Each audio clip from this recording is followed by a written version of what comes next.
Cette vidéo va vous montrer comment calculer les coordonnées du symétrique d'un point. Nous allons découvrir la méthode à partir d'un exemple.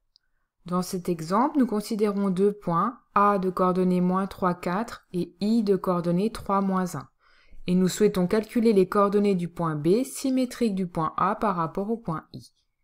La première chose à faire est de réaliser une figure qui permettra de conjecturer les coordonnées de B. On place donc d'abord les deux points A et I dans un repère, le point A de coordonnées -3, 4 et le point I de coordonnées 3, -1. On trace ensuite la demi-droite AI, puis nous reportons la longueur IA à l'aide du compas pour trouver le point B. Nous pouvons alors lire les coordonnées du point B qui sont 9, -6. Nous allons maintenant démontrer ce résultat par le calcul. La figure sera également utile pour bien identifier le milieu mis en jeu. En effet, si B est le symétrique du point A par rapport au point I, cela signifie que I est le milieu du segment AB. Puisque nous avons un milieu, nous allons donc exprimer ces coordonnées grâce à la formule du cours. I est le milieu de AB, donc XI est égal à XA plus XB divisé par 2, et YI est égal à YA plus YB divisé par 2. Nous avons donc deux égalités où nous connaissons les coordonnées des deux points A et I et nous cherchons celles du point B, qui sont donc inconnues. Ces égalités sont donc des équations. Avant de les résoudre, commençons par remplacer les abscisses connues.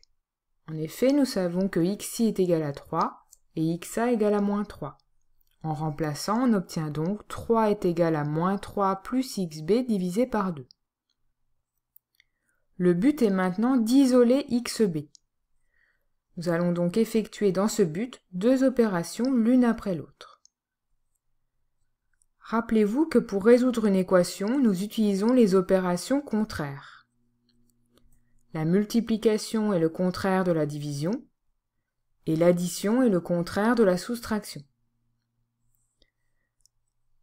Nous allons donc d'abord nous occuper du trait de fraction, autrement dit de la division par 2. L'opération contraire est donc la multiplication par 2.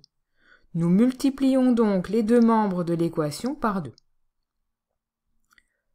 Ceci nous permet de simplifier le membre de droite, puisque 2 divisé par 2 est égal à 1. On obtient donc 6 égale à -3 plus XB. Afin d'isoler XB, nous devons maintenant nous occuper de la soustraction par 3. L'opération contraire est donc l'addition par 3. On ajoute donc 3 aux deux membres de l'équation, ce qui fait 6 plus 3 est égal à -3 plus XB plus 3.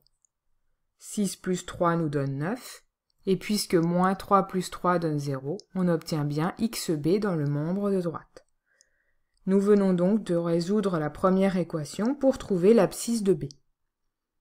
Nous procédons de même avec les ordonnées. Nous remplaçons donc YI par -1 et YA par 4, ce qui donne -1 égale à 4 plus YB divisé par 2. Nous multiplions ensuite les deux membres de l'équation par 2, ce qui donne -1 fois 2 égale 4 plus YB divisé par 2 fois 2. En simplifiant, nous obtenons -2 égale à 4 plus YB. Nous isolons YB en soustrayant 4 aux deux membres de l'équation, ce qui donne -2 - 4 égale à +4 plus YB - 4, autrement dit, -6 égale à YB. En conclusion, les coordonnées de B sont bien 9, - 6.